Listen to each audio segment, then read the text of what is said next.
Vous savez, on est lancé à l'Institut des Libertés dans une espèce de découverte de la France, parce que l'impression qu'on a, c'est qu'il y a des gens à Paris qui savent tout, et puis des gros incompétents en dessous, qui savent rien.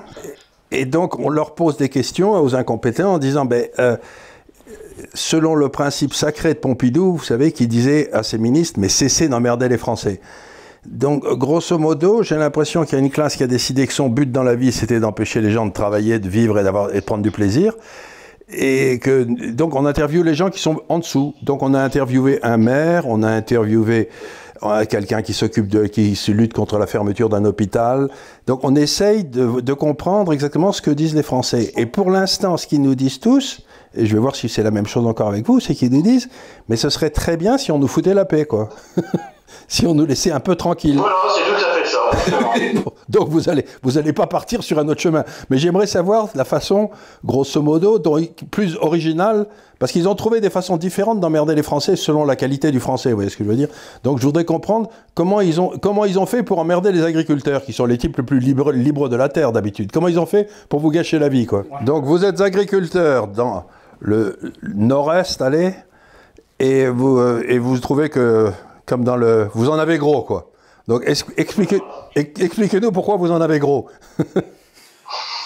Alors, j'ai envie d'illustrer notre ras-le-bol sur l'exemple de la filière betterave, sur ce naufrage annoncé et qui perdure.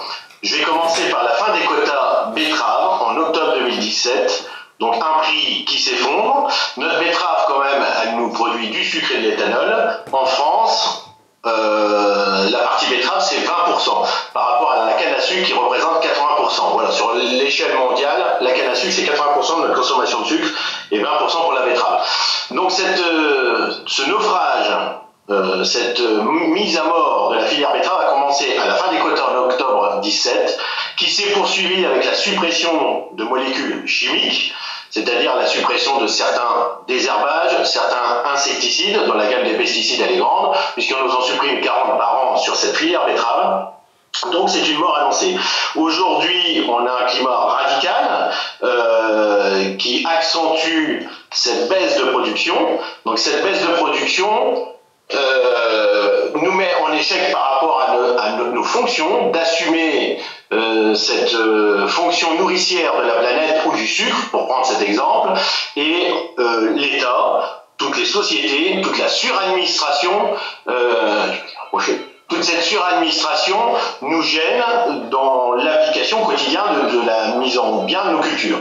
Aujourd'hui, l'État, comme les TDT, comme les chambres ou l'Europe, répondent régulièrement non à nos demandes, à nos dérogations sur l'emploi de molécules chimiques. Donc, vous voulez parler des engrais qui sont pas. Vous voulez parler des engrais qui sont pas écolos, quoi. On trouve qu'on vous empêche de les utiliser parce qu'ils ont des effets secondaires désagréables ou. Alors, il y a une vaguelette d'écolos aujourd'hui qui ruine un peu notre profession, puisqu'elle met en avant beaucoup de conneries qui s'apparentent à rien du tout. Je prends l'exemple des engrais, ils sont tous chimiques, en raisonnement en quantité infime à l'hectare. On nous supprime des gauchos, des insecticides d'enrobage de semences. Pour vous faire l'exemple, il y a 2 ans, ils nous ont supprimé les gauchos sur la betterave. C'était un insecticide de la nanotechnologie, c'est l'enrobage de semences qui permettait à la plante de se protéger sur les insectes pendant 2 mois. Cette molécule étant supprimée, aujourd'hui on a une jaunisse sur betterave. Et quand je dis la mise à mort de cette filière, on nous a supprimé les quotas, donc plus de prix. On nous a supprimé des pesticides, donc plus de protection de la culture.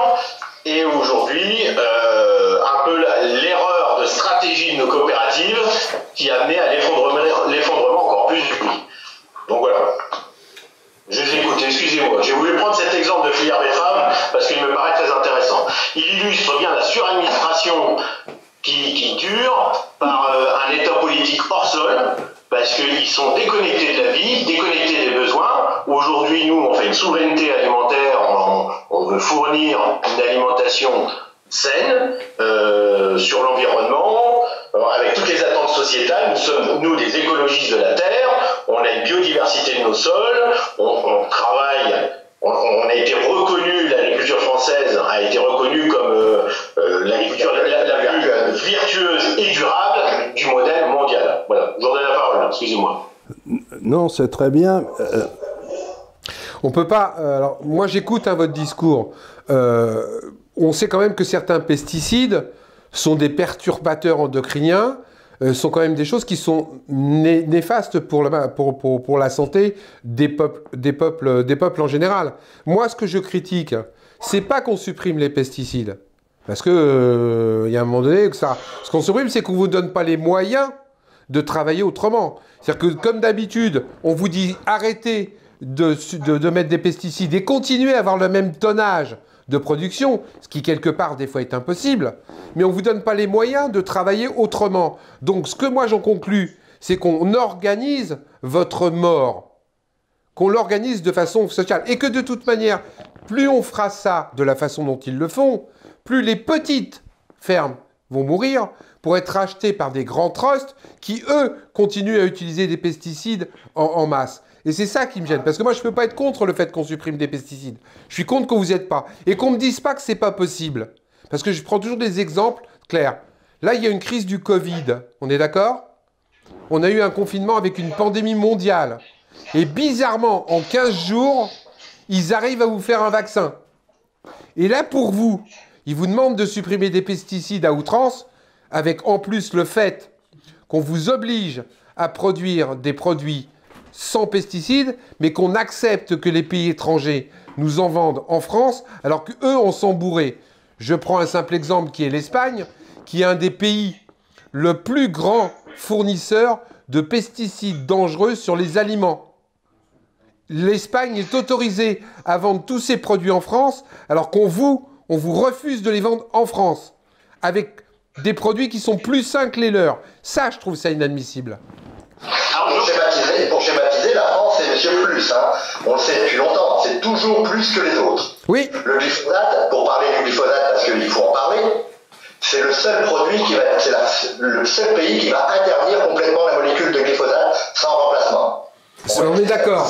Et on importe tout ce qui est lentilles, soja, févrole, les lentilles. Les lentilles, c'est un cas typique, un cas d'école.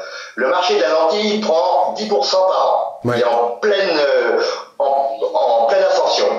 On n'est pas capable de fournir, parce que chez nous, on ne peut pas la cultiver. Enfin, finalement, on n'a pas les produits pour cultiver. Il faudrait faire de la lentille bio. Autrement, on ne peut pas. Le Canada fait 2 à 3 fois notre rendement. Et il passe entre 15 et 20 litres de glyphosate à l'hectare. Chez nous, on n'a pas le droit d'en passer 500 grammes. Alors, le glyphosate, il faut savoir que c'est un produit qui a... Enfin, pour schématiser, c'est le seul produit, la seule arme active que les gens connaissent. 80% des Français connaissent le glyphosate. Ils ne savent pas ce que c'est, ils ne connaissent pas la matière active de leurs médicaments, mais le glyphosate, ils le connaissent. Donc le combat, il a été mal, au niveau politique, mal engagé. On a pris une décision sans connaître les effets. On a pris les références du glyphosate avec 20 litres à l'hectare sur les pays étrangers, et nous, on n'en met jamais sur une culture en végétation. On pourrait aussi dériver après le glyphosate l'agriculture de conservation. L'agriculture de conservation dépend aujourd'hui à 100% de l'utilisation du glyphosate, d'une dose faible de glyphosate, qu'on ne met pas sur la culture. Et l'agriculture de conservation, si on veut aller encore un petit peu plus loin, c'est l'augmentation du CO2 dans les sols, du carbone, un piège à carbone. On ne cultive plus les sols et on récupère beaucoup plus de carbone.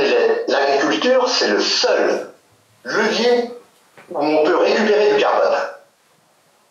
On peut capter le carbone de l'air, mais c'est de façon importante. Il n'y a aucun secteur qui est capable de faire ça. Et on va nous l'interdire. C'est un manque de connaissance de la part des politiques qui prennent une décision et qui ne peuvent plus revenir en arrière. Mais j'aimerais savoir, j'aimerais savoir quelque chose qui me fascine, c'est que tout le monde dit « il ». Vous savez, là-bas, les gars à Paris, « il ». Et je réussis jamais à savoir qui sont ces « ils ». Alors, qui sont-ils? Une réponse très rapide. Oui, allez-y. Le Covid a permis de réveiller un peu notre ministre de l'Agriculture et s'apercevoir qu'on existait. Donc, notre ministre de l'Agriculture nous bloque toujours les moyens de lutte contre certains fléaux, comme des insectes, donc il nous bloque certains accès aux pesticides.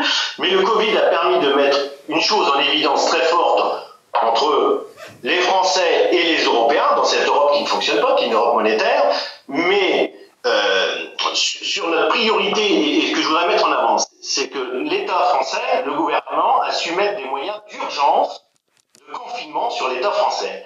Et nous, on aimerait, agriculteurs, que le ministre de l'Agriculture ou notre président Macron reconnaissent cette urgence à revenir sur des priorités, des bases fondamentales sur notre modèle agricole, à mettre les bonnes pratiques, mais rapidement, comme la réintroduction sur l'État français, sur la France, sur les éleveurs protagineux, des prix rémunérateurs, une souveraineté nationale avec des prix rémunérateurs, des filières, bien évidemment, redynamiques, avec une alimentation pour tous les Français, aussi bien pauvres que riches. Voilà ce que nous, on souhaite un tout petit peu aussi. Je vous donne la parole, excusez-moi. Non. On peut pas être contre ce que tu viens de dire. C'est impossible. On peut pas être contre ce que tu viens de dire, c'est impossible. Maintenant, là où on peut discuter, c'est comment on te permet d'y arriver. Et moi, je trouve qu'aujourd'hui, nos gouvernants ne vous permettent pas de mettre en place une agriculture saine. Vous demandent juste de fermer votre gueule, de faire des quantités et en utilisant le moins possible de produits sans vous donner les moyens. Alors, tout à fait. On prend l'exemple de l'Europe ou de nos voisins russes. Nos voisins russes, depuis une quinzaine d'années, ils ont multiplié par 10 leur production de blé. C'est eux qui, aujourd'hui, donnent une impulsion de prix international. C'est eux qui fabriquent le prix et nous sommes aujourd'hui restreints à un prix mondial. Donc, de ce côté-là, il y a aussi chez nous l'industrie, l'agro-industrie française régie, ou organisée avec une cogestion et la FNSEA, qui sont aussi responsables depuis 25 ans un peu de notre destruction de ce modèle. Je suis d'accord. Nous sommes un syndicat à taille humaine, c'est la coordination rurale, on peut le placer aussi, et notre volonté c'est d'avoir des prix rémunérateurs et une alimentation pour tous. Et bien évidemment, dans cette réclamation-là, ce que je souhaite, c'est une traçabilité intégrale des produits. Traçabilité intégrale, c'est-à-dire que la maman qui va acheter le pot de Nutella de son fils, que l'huile de palme vient d'une déforestation, que la noisette vient de pays de l'Est ou de Turquie, et qu'on ait le bon sens d'acheter des produits français avec la meilleure traçabilité qui existe. Une traçabilité intégrale. Voilà. Voilà une idée à soumettre. Je pense qu'ils ne sont pas d'accord, puisqu'ils viennent même de pondre une loi il n'y a pas longtemps qui maquille la traçabilité en faisant semblant de te faire croire que ça. Et il y en a une excellente preuve sur ça, c'est que tout ce qui concerne la traçabilité ou les ingrédients sont toujours autant marqués en petit sur les produits. C'est-à-dire que maintenant, il faut avoir des lunettes XXL pour arriver à voir de quoi est composé un produit. C'est vrai. Romain, tu as quelque chose. Alors, Romain, qui est plus laitier, argumenter sur son histoire, parce que l'industrie laitière est importante. Il y a aussi l'industrie de la viande. Nous mangeons tous ces produits-là. On est tous épicuriens. On aime une bonne viande, des bons laits. Nous, ce qu'on souhaite, c'est assumer une permanence agricole. C'est que dans 10 ans, dans 20 ans, dans 30 ans, on puisse manger toujours de produits français et de qualité. Donc là, Romain va évoquer un peu le lait ou la viande. Combien t'as de vaches, Romain? Donc Romain, je suis... Ça a coupé, excusez-moi. Combien t'as de vaches, Romain? Combien il a de vaches, Romain? Donc Romain, je suis agriculteur en Haute-Marne. Ça existe à la Haute-Marne, c'est aussi gros que la Creuse. Hein. C'est un département très rural, très complexe aussi. Et donc je fais des vaches à lait, j'ai des vaches allaitantes. Et au total, j'ai 300 animaux. Ouais, quand même. Donc on se dit quand même, c'est énorme 300 animaux. Non. Mais il faut s'enlever dans la tête que la ferme familiale avec 10 vaches, c'est plus rentable aujourd'hui. Le modèle qu'a développé la FNSEA et depuis le développement de la PAC en 92, C'est là-dedans. L'agriculteur a mis son doigt dans la PAC en 92. Et pour moi, c'est le déclencheur de la situation aujourd'hui. C'est ce qui... On s'est dit, tiens, on va avoir une prime. C'est bien la prime pour notre travail. Bon, ça compense un prix, ça nous aide un petit peu. Mais aujourd'hui, le fait de signer comme quoi tous les ans on veut notre prime PAC, ça nous impose des contrôles. Qui fait les contrôles? C'est l'Europe. Et l'Europe, elle dit, tiens, il faut que ta laiterie soit blanche. Bon, la laiterie soit blanche. Sauf qu'il y a encore les normes françaises qui viennent dessus. La laiterie blanche, c'est bien, certes, mais il faut qu'elle soit plus blanche que blanche. Parce que sinon, on ne veut pas de ton lait. Ton lait ne sera pas bon. Donc, on nous impose encore des normes supplémentaires. Les qualités de lait ont évolué, donc c'est très bien pour le consommateur. Mais il y a un moment, le lait, il a plus de goût, quoi. Le lait qu'on produit, il est complètement aseptisé. Ça, c'est vrai, ça. Ce qui fait des fromages qui n'ont pas de goût. Et c'est la situation agricole aujourd'hui, quand je discute avec d'autres agriculteurs, on est dégoûté. Simplement, on est dégoûté de travailler. Aujourd'hui, on est le 1er juillet, monsieur. 1er juillet, qu'est-ce qu'on fait en agricole? C'est la période des moissons. Oui. Qui le sait aujourd'hui? Personne, tout le monde s'en fout, tout le monde est parti en vacances là. C'est la fin du Covid, c'est les vacances. Nous, on va aller travailler, non-stop, on va être sur la route. Et qu'est-ce qu'on va voir sur la route? Un putain de paysan qui nous fait chier alors que nous, on va aller en vacances. Et nous, on travaille, et pour un prix dérisoire. Mais alors, vous avez dit quelque chose qui m'intéresse beaucoup, c'est que vous avez dit quelque chose qui m'intéresse beaucoup, c'est que vos ennuis ont commencé avec la politique agricole commune, quoi, avec la PAC.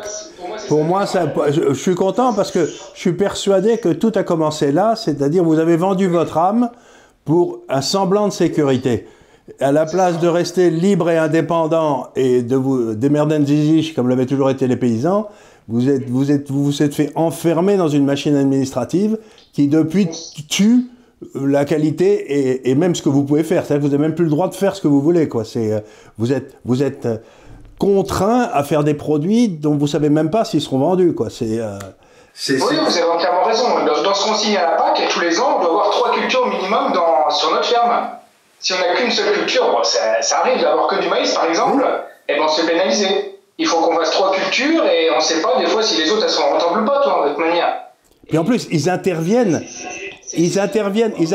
dans votre processus de décision. C'est-à-dire que vous faites 3 cultures, non pas parce que vous pensez que vous allez gagner de l'argent sur 3, mais parce que vous êtes forcé de les faire. C'est-à-dire c'est de la planification, encore une fois. Donc, encore une fois, on trouve la même chose, des gens qui décident quelque part de ce que vont faire des gens qui savent mieux sur place, quoi. On retrouve toujours le même syndrome. Pour faire le parallèle avec les betteraves, il y a eu aussi la libération des quotas. Oui. Ça a été l'effondrement des prix. Là, le gros de la crise laitière vient aussi depuis la libéralisation des quotas. Oui, bien sûr. Parce que ça a entraîné une baisse des prix et la France n'est pas concurrentielle par rapport à l'Allemagne ou aux Pays-Bas. Où les entreprises, même si Romain en laitière, 60 tous les matins. Si maintenant une unité de production c'est presque 100 laitières, je veux dire en Allemagne c'est 500. Ouais. Et maintenant, on voit des produits allemands arriver sur le territoire français. On ne voyait pas il y a 10-15 ans. Mais je sais, la France commence à avoir un déficit. Les produits de base. Alors, je parle de tous les produits de base, basiques, voilà, le lait UHT, on parle des fromages et des choses comme ça, élaborées. Mais pour les produits de base en lait, on voit des produits allemands arriver sur le territoire français qu'on n'avait pas. Il est quand même anormal qu'on arrive à des situations comme ça.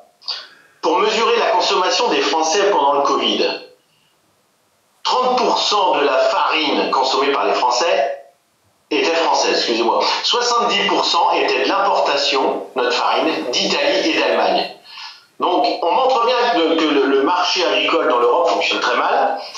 Et pour vous faire un parallèle d'équilibre d'alimentation, le Grand Paris, c'est 12 millions d'habitants. Est-ce que en tant que personne, autre qu'agriculteur, vous êtes capable de vous projeter, de dire sur 12 millions d'habitants, quelle zone rurale il faut pour nourrir cette population de 12 millions d'habitants? Je vais vous répondre, ce sera plus simple. C'est pile notre région du Grand Est, la Champagne et l'Alsace-Lorraine répondent à l'alimentation annuelle du Grand Paris, 12 millions d'habitants.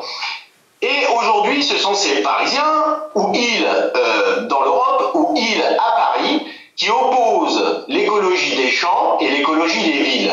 L'écologie des villes ont une vision restreinte sur notre industrie qui ne voit que des pesticides ou par une vaguelette écolo qui nous emmerde, sincèrement, et qui veut à tout prix nous réduire notre qualité agricole. Sans ces produits de santé végétale, tous, nous allons perdre notre compétitivité, nous n'aurons plus de compétitivité agricole, donc plus d'exploitation à terme.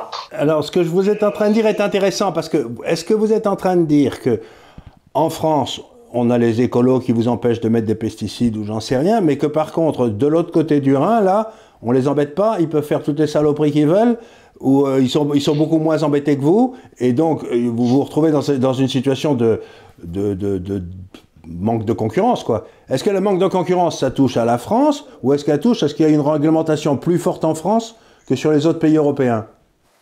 Alors, en France, c'est ce qu'on appelle le summum, la suradministration, les surnormes environnementales par rapport à l'Europe telle qu'elle est aujourd'hui. Ils en rajoutent une couche, vous voulez dire?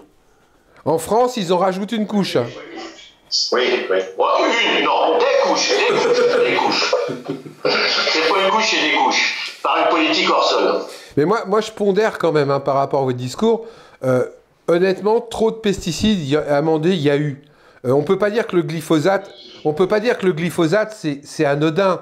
Il y a en Amérique, le Roundup vient d'être condamné parce qu'il a fait mourir des gens de cancer. Il y a un de vos agriculteurs s'appelle Claude François, qui est à l'heure actuelle en procès parce qu'on lui a fait respirer des pesticides. Il y a plein d'agriculteurs qui ont des leucémies aiguës à cause de ça. Donc par contre, moi je dis, c'est la façon dont ils vous traitent qui est anormale. On est d'accord qu'il faut réglementer les pesticides.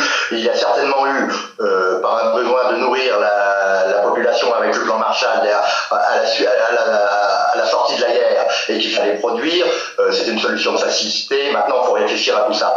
On n'est pas contre le fait de réfléchir, mais on est contre le fait de faire un amalgame et de ne pas aller au fond des choses. La réalité, je ne vais pas me répéter, mais les 20 litres aux États-Unis, enfin dans l'Amérique du Sud, les deux Amériques, et nous, une absence totale, il y a quelque chose qui n'a pas. L'OMS n'a pas, on est les seuls pays, l'OMS n'a pas dit que le pesticide était cancérigène. Parce que les doses ne sont pas du tout les mêmes. Les conditions d'application ne sont pas les mêmes. On ne met jamais ça. Je me répète, on ne met jamais ça sur une culture en place. Non, mais donc, il ne peut pas y avoir de résidus dans les grains. Vous comprenez, les seuls résidus. Pourquoi que les pisseurs pissent du glyphosate avec Lise Lucet qui nous tartine ça, j'allais dire autre chose. Mais je veux dire, c'est un non-sens, c'est inadmissible d'entendre ça. Tout le monde a du glyphosate finalement, mais c'est tous les produits qui viennent d'importation. En France, il n'y en a pas. Il n'y a pas de produits avec du glyphosate. Et on applique une norme, on va nous faire appliquer une norme qui n'est pas en corrélation avec les faits. Alors, pour conclure, il y a les EGalim, écrits en janvier 18 ou par là. Ah ben là, c'en est une bonne, ça. C'est magnifique. L'État nous emmerde avec des ZNT, des HVE. ZNT, c'est zones de non-traitement le long des riverains. On a entendu parler. Oui. Où nous, la coordination rurale, nous avons fait des recours au Conseil d'État pour annuler ou suspendre cette loi, parce qu'elle est inéquitable au vu de l'article 44 où nous importons des produits alimentaires qui ne répondent pas à nos normes françaises. Ouais, ça je sais pas. C'est normal ça. Soit l'État réagit, il se muscle et il a besoin d'action, donc ça serait bien qu'il se remette. Et à côté de ça, vous avez Trump qui va surtaxer notre vin de bouche ou d'autres arguments. Donc il faudrait bien que notre État politique ait un peu les couilles, carrément de le dire, de défendre son modèle agricole français. Ça, là, vous prêchez un convaincu. Et il y a manifestement une concurrence déloyale. Je rajouterais par rapport à ce que disait Jean-Marc tout à l'heure par rapport au Canada, c'est que non seulement ils fabriquent des produits où ils mettent 20 litres de glyphosate à l'hectare ou je ne sais pas quoi, mais en plus, grâce au CETA et au TAFTA, ils vont pouvoir nous le faire bouffer en France. Oui, ça dit, j'en ai une couche. Mais la viande mexicaine, c'est pareil, en plein Covid, là, qu'est-ce qu'on a voté? Une loi pour apporter de la viande qui vient du Mexique chez nous. Exactement. Alors, chez nous, on est largement autosuffisant. C'est dramatique, monsieur. Il y a des vaches limousines. Je ne suis pas de la limousine, je fais des charolaises, mais j'ai appris ça. Et ben, juste avant le Covid, en fait, elles allaient partir en Chine pour être payé 1 euro de plus. Oui. Donc au lieu d'être payé 3,40 €, nous ce qu'on vend le kilo de carcasse, hein, ça aurait été payé 4,40 €, le paysan français était heureux, et le chinois il avait de la viande pas chère, de très bonne qualité. Tu prêches... Romain, tu prêches un convaincu. Bien, ben, on a Ça, tout. c'est anormal. C'est anormal qu'on nous emmerde avec ce genre de choses. Surtout qu'on a fait l'Europe pour que tout le monde soit sur un plan de concurrence égal pour tout le monde. Donc, en principe, tous les pays européens devraient avoir la même norme pour tous les produits, de façon à éviter qu'il y ait des gros malins qui, ne respectant pas les normes, réussissent à prendre les marchés aux autres. Donc, il me semble que la base de l'Europe, c'était de faire une espèce de base commune, quoi. D'entente, oui. Vous connaissez le problème de l'Europe? Oh là là. Bah, moi, j'analyse. Enfin, il y en a plusieurs, mais moi, j'analyse comme ça. L'Europe, je crois que c'est 54, la création de. Oui. En 54. On a mis 0,9% du PIB des États, des 6 États membres. Et aujourd'hui, je crois qu'on est à 1,2%. Qu'est-ce que vous voulez faire avec ça si ce n'est que du papier? On ne peut faire que des lois. Il n'y a pas de force. Et encore. Mais si je peux me permettre, le fait qu'ils aient pas... Non, j'entends bien. Mais je suis d'accord, ils font des lois et des règlements. Mais si je peux me permettre, ça me paraît plutôt une bonne nouvelle, parce que s'ils pouvaient mettre des impôts, ça serait bien pire. Donc, je veux pas. Donc, ne demandez pas à ce qu'ils puissent mettre des impôts. Hein. Ne demandez pas, parce que vous le regretterez. Hein, vous le regrettez, ça je peux vous garantir. Moi, ce que j'aimerais, c'est qu'ils fassent moins de lois et surtout pas d'impôts. Ok, ben en tout cas, merci pour beaucoup. Pour votre... Est-ce que vous avez une dernière chose à ajouter? Regarde un petit peu. Une dernière remarque. On a plein de choses à Puisqu'on a parlé de suppression de pesticides, on fait une pétition, nous, sur notre site France Vente Culture, pour la porter au ministre à la rentrée de septembre, afin de conserver nos molécules, nos produits de santé végétale pour les plantes. Donc, signez cette pétition, allez-y sur Internet, France Vente Culture. Ok. Et voilà. Mais tu sais, si je peux me permettre par expérience de 25 ans et de pétitions successives, la meilleure façon demain, c'est de descendre avec les tracteurs. Hein. Parce que les pétitions, ils s'en servent en gestion verticale. Tu connais la gestion verticale des pétitions? Oui. Non, mais je crois qu'aller mettre quelques betteraves sur les Champs-Élysées, Voilà. ce serait peut-être une idée. Ça commence à payer. Maintenant, ça suffit, quoi. Je pense que l'empreinte carbone de déplacer 1000 tracteurs n'est pas terrible. On va trouver une autre idée pour le mois de septembre. Je vous y inviterai. Ouais, Pas de avec problème, plaisir. ça roule, avec plaisir. Surtout s'il y a quelque chose à bouffer. Et surtout, lâchez pas et ne vous faites plus emmerder comme ils nous emmerdent. À bientôt. À bientôt, merci. Merci à vous. Merci. Au revoir.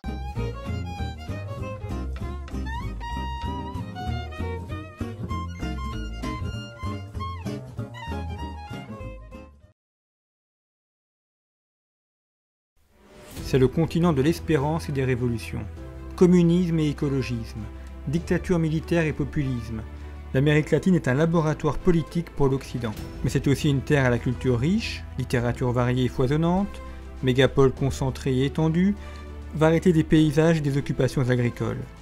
L'Amérique latine est à la fois le miroir de l'Occident et une terre à part. Le continent propose aujourd'hui un nouveau modèle que nous explorons dans ce numéro en faisant appel aux meilleurs spécialistes. Hervé Théry, Michel Faure, Daniel Dory, Pablo Ortúzar. Ce dossier explore les identités et les constructions sociales du continent hispanique. Vous retrouverez aussi un entretien avec Charles Personnaz sur la géopolitique du patrimoine et une analyse de Bernard Lugan sur la désintégration du Burkina Faso. Nous revenons également sur l'épidémie du coronavirus, Ingrid Riocreux avec une analyse de son traitement médiatique, Pascal Salin sur les conséquences économiques et Laurent Gaillard sur la victoire des GAFAM. Frédéric Ponce nous présente le drôle de match entre Trump et Biden, Iriax Denis nous propose une étude sur le conservatisme en Hongrie et Tigran Negavian sur le rôle clé de la Jordanie au Moyen-Orient. Il y a beaucoup d'autres choses à découvrir dans ce numéro de Conflit. Chemin de France, la chronique de Pascal Gauchon, une relecture d'Alain Perfit et un voyage en compagnie d'Élie Denoy de Saint-Marc. Conflit, de l'Amérique latine à l'Amérique du Nord, l'émergence d'un modèle, à retrouver en kiosque et sur notre site internet.